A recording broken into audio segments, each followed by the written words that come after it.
Follow the waters of the Buffalo Bayou and eventually you'll drift by something most foul. It smells like sewage, strong sewage odor. It's the famed Bat Bridge, and this colony lives underneath with hundreds of thousands swirling about right in the middle of the city. This thing is something that you kind of don't get used to, but it's all right because it's also another form of nature. And it's just beautiful to see creatures making a home. The bats are a spectacle, wild creatures you'd rarely get to see outside the cover of night. But while they can be a marvel, what they leave behind isn't. What you're looking at underneath the bridge isn't dirt, it's poop. Piles of droppings built up over the years.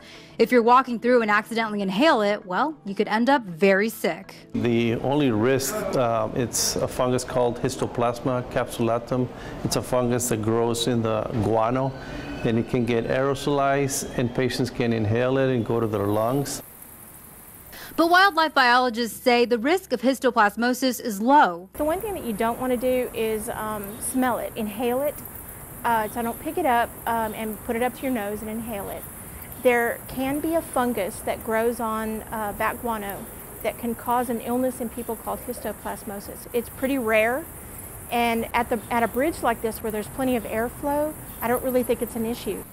But many joggers aren't concerned with the droppings. They're used to it. The smell is bad, but I know that I have a few people I know that don't like running through here just because the bats make them nervous, but it doesn't bother me at all. They're more concerned with the recent uptick of dead bats on the ground. I've been in the neighborhood for 15 or so years, so the droppings have always been here and they don't bother me.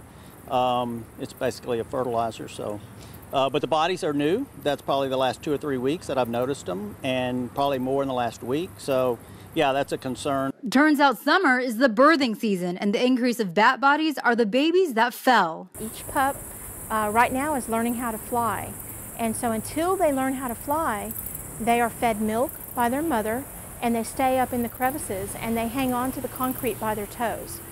If something startles them, loud noises like fireworks, vehicles under the bridge, anything, fireworks, things like that, then that can cause the babies to drop from the crevices. If they fall to the ground, they can be injured. The park staff says they'll continue to monitor the park and is working on a cleanup plan, but as for the health risk, some joggers say, so what? When else would you get to see these creatures of the night illuminated by day? Whatever hazards might be to our health, I think having the bats is certainly worth it. Small price to pay. A small price to pay to see the dark beauty tucked away into our Buffalo Bayou. At Buffalo Bayou Park, Angela Chen, Fox 26 News.